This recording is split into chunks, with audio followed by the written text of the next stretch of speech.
我前2天看了个讲广东脆皮烧鹅的纪录片，那油滴来的时候都给我馋完了。然后我搜了一圈，发现现在满大街只有羊，也没有烧鹅可以吃，所以我托人买了个老广的烧鹅配方，我打算试试这玩意在家能不能做。然后我还买了几只专门做烧鹅的黑棕鹅，但现在物流太慢了，我就寻思先抓2只东北大鹅在家试烤一下。不过我发现了，能苟到现在还没被抓的鹅，那都绝非等闲之鹅。我们换了2个屯子，跟鹅扑腾了一整天，到最后愣是1只鹅都没抓着，完了还给腰子卡坏了。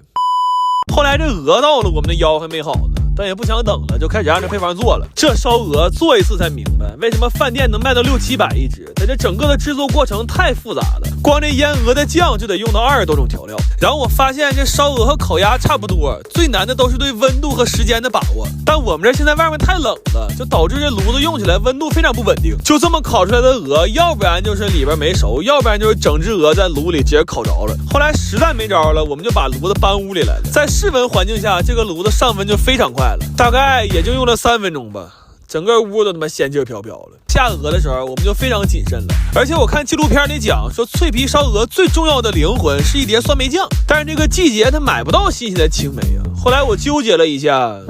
我到底还是把我们家这个爹请出来了。这酸梅酱熬完之后，现在多少还带了点酒香，然后这些鹅现在烧的也非常好了，就无论从颜色还是饱满度上来讲，看着还真有点饭店的感觉。尤其是剁鹅的时候，这油汪汪的一块一块，看着可太爽了。我从来没敢想过，居然有一天能在家吃上一只冒着热气的脆皮烧鹅。不过就是过程不太顺利，我们吃上这顿饭的时候，其实都是第4天晚上的，然后趁热还给邻居送了几只过去。等吃完饭之后，我把这2天做失败的鹅都给剁了，主要也懒得重新烤了，就都让我炖酸菜了。我是真没想到这烧鹅炖酸菜居然能这么好吃，就是我们真的都已经吃得非常饱了，但是实在也没忍住，一人又干了一大碗米饭。后来撑的凌晨3点还没睡着呢，就夯夯坐床上打嗝啊。最近身边的小洋人越来越多了，所以我买了不少黄桃和杨梅，打算给他们做点罐头。但是做的时候我发现用冻水果做的罐头果味都比较淡，而且吃的也没什么营养价值，好像唯一的作用就是能喝点凉的甜水。再一个，每个人的症状和需求也不一样，有想止咳的，有想快速恢复味觉的，还有那纯馋的。所以为了照顾好每一只羊，我一气买了350斤水果。但是现在身边能动弹的好人就剩下我们仨了，这活干起来就特别有紧迫感。就我真怕人家都已经阳康了，出去吃上烧烤了，我仨还夯夯的搁这坐着扒葡萄皮呢。因为是给病人做嘛，每一样水果我们处理的都非常细，就连这山楂的根和茎我都给切了。然后果冻橙我们扒成瓣之后，把里边这层皮也给扒了。砂糖橘我们也是每一瓣的丝儿都剥得非常干净。这活干的我就觉得他纯变态，就这俩活完全可以和给趣多多点巧克力豆并称人间3大酷刑。这些水果我仨干了2天2夜，基本就没怎么合眼。我当时都觉得还不如阳了呢，因为要阳了起码有药能治，但这活我仨要再干半天，肯定马上就嘎。收拾完水果之后，我们就开始刷罐头瓶了。现在物流还没太恢复，买不着新罐头瓶，我就找了几个饭店要了点空瓶。完心高温消一下毒，结果温度太高了，给手烫秃了鼻子。这一下让本不富裕的劳动力这罐头吃起来口感更好。我们测算了一下每种水果最佳的蒸煮时间，尤其注意了一下放糖的比例，因为我寻思现在没有味觉只是一时的，但要这会儿给自己吃出糖尿病了，那真是一辈子事儿啊。然后为了让罐头的果味能够浓一点，我还榨了好多鲜果汁兑里，碗还剩点草莓，就都让我做成草莓冰点的。这酸酸甜甜的，再带点冰茶，这难受的时候来一口可真是太舒服了。然后这罐头蒸好之后再倒扣晾凉就可以了。这种自己做的罐头因为只放了糖水水果，所以无论是口感还是味道真的和外面卖的罐头是不一样的。而且我算了一下，这一桌里边最便宜的一罐光成本还10来块钱。然后每一个来取罐头的人我们都是无接触配送，并且做了非常严格的消杀。我本来以为我能带着我的1道杠一起到2023年的，结果不知道啥时候整上的，突然就烧了2天40度。这回行了，彻底踏实了，省得老惦记。没想到到底搂着茶几在家跨了年呢。我最近特别馋川菜里的那个麻辣牛肉干，但是外面卖的总觉得口味差了那么一点，所以前2天趁着养羊的时候，我研究了一个特别好吃的配方，然后今天买了4个牛后腿，打算都做出来承包一下朋友们过年聚会的小零食。正好我也想看看这纯牛肉的肉干做完合成本是多少钱一斤，但是这么多肉做起来实在太麻烦了，光切肉和焯肉我们连轴干了36个小时没合眼，那干完之后心都突突，我们都吃上速效救心丸了。不过想想也够神奇的了，这一年我几乎凭借一己之力把治愈系的美食博主活生生的干成了高危行业。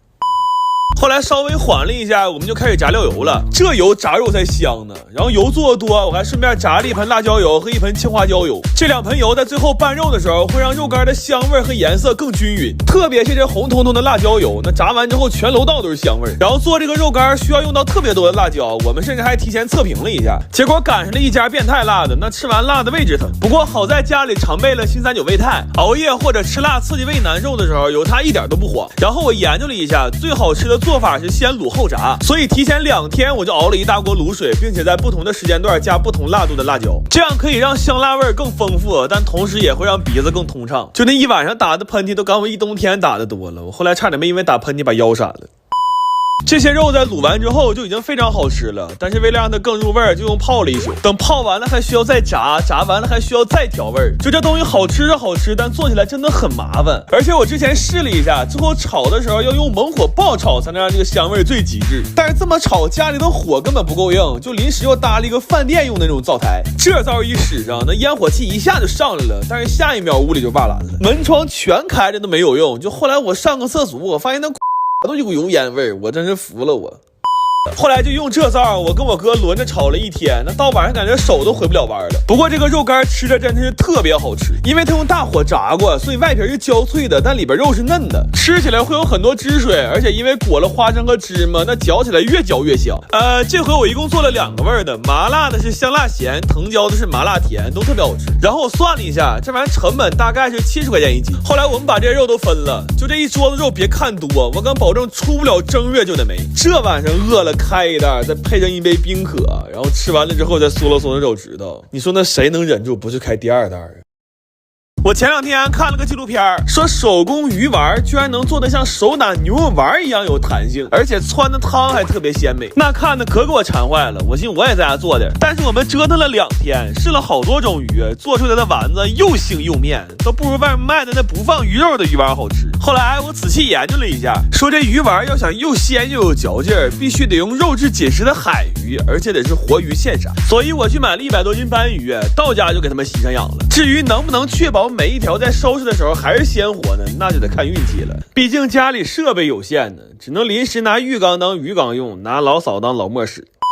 然后按片里讲的，这鱼在处理完之后得用饭勺刮它的鱼肉，这样才能更好的保留肉的胶质，并且避开那些不想要的部位。但是我们没买着那种刮鱼肉专用的勺，就在家给饭勺开了个刃。但即便是这么锋利的勺，那鱼肉也没有我们想象的那么好刮，刮到最后手都抽着了。但更绝望的是，这鱼的出肉量还特别少，160斤的鱼就刮出30多斤肉，那鱼头和鱼骨都快给我们吃吐了，天天上顿吃完下顿吃，甚至就连我们家的饮水机里都能随时打出一杯热乎的鱼汤，我真是服了我。